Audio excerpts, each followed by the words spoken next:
नमस्कार, स्वागत आहे तुमचं सुषमाज किचनमध्ये। उन्हाळ्यामध्ये कैरीच्या वेगवेगळ्या रेसिपी तयार केल्या जातात।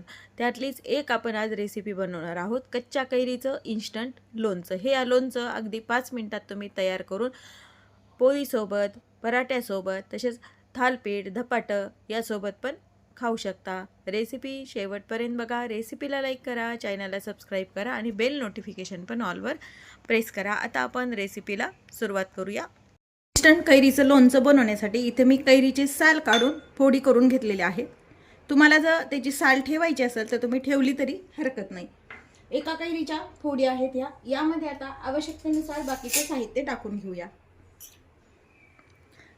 तिखट तुमच्या आवडीनुसार, काश्मीरी मिरचीचं जर तिखट वापरलं तर याला कलर छान येतो, त्यामुळे 2 चमचे मी इथे तिखट टाकून घेतले।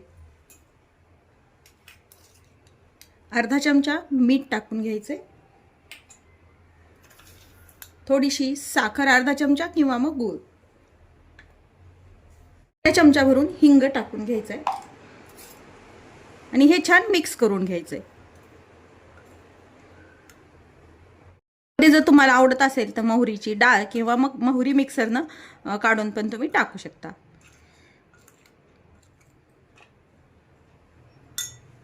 तडका देण्यासाठी इथं मी तेल गरम करून घेतले।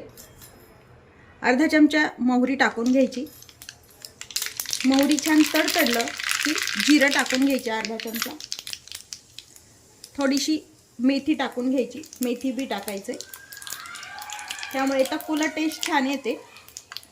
आपण कच्चा हिंग तर वापरलाय, पण तडक्यात पण हिंग वापरायचंय। सर्व छान मिक्स करून घ्यायचंय आणि या लोणच्यावरती हा तडका देऊन घ्यायचा आहे। तेलाचं प्रमाण तुम्ही तुमच्या आवडीनं कमी जास्त करू शकता आणि व्यवस्थित छान मिक्स करून घ्यायचे। कैरीचं लोणचं आपलं तयार आहे। रेसिपी तुम्हाला कशी वाटली हे कमेंटमध्ये नक्की सांगा। माझ्या चॅनलवर नवीन असाल तर चॅनलला सबस्क्राईब करा, रेसिपीला लाईक करा आणि रेसिपी शेअर करायला विसरू नका। अशाच नवीन रेसिपीसोबत पुन्हा भेटूया। तोपर्यंत बाय बाय। व्हिडिओ पाहिल्याबद्दल धन्यवाद।